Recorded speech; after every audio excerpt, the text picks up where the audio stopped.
My name is Michael Makwani. Let's look at part 2. How does a solution to this scenario look like?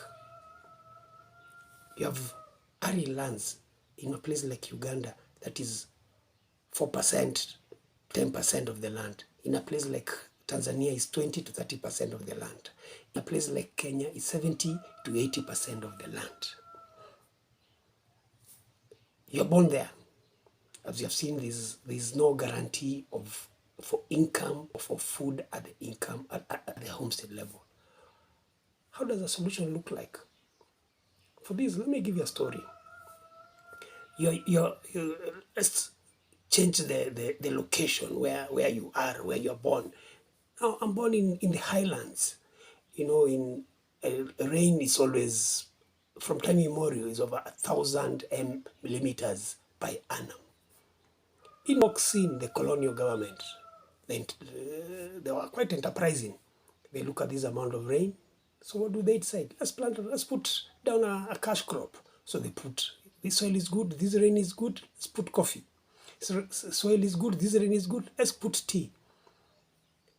The lands that got the tea, the lands that got the coffee, when they are the lands that got education, they are the lands that got piped water, they are the lands that got electricity, they are the lands that their people got educated and are still educated. Why? Because there's a guaranteed income at the homestead level. You can pay for those utilities. So a cure for this abject poverty is found right in there. And how did the British government, by the way, get to do this? There was the Swynnerton Plan of the 1950s. The colonial office put a grant of 5 million sterling pounds. And then they used the colonial officers, these are the agricultural officers and the administrators, to push forward that. And it was done by fiat, by law. It was mandatory.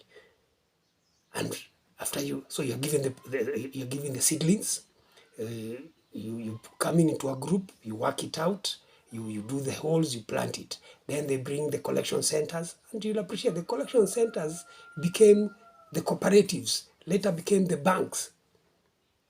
All the stories we hear of people starting small banks, indigenous banks, they come from those lands where there's tea, where there's coffee. Even the presidency in a place like Kenya oscillates between those two areas, the places because they have the means. Look at even the US. You might find there are more presidents from Texas because of the oil. Okay. You get what I mean. There's a guaranteed income. And this spreads into the economy. It creates another whole ecosystem that supports and makes things happen. That's how a solution looks like. An income at a guaranteed income at the homestead level.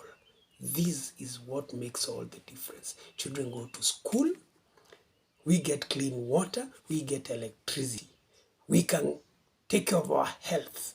People are more entrepreneurial, more innovative, they are more risk-taking. Because I know if I go outside there and I fail, when I come back home, there's something to eat. Compare that and contrast it with the ASA lands. You can't take risks with the dollar you have in your pocket. It's what your mother, your grandmother, your children, your sisters, your brother depend on. Thank you.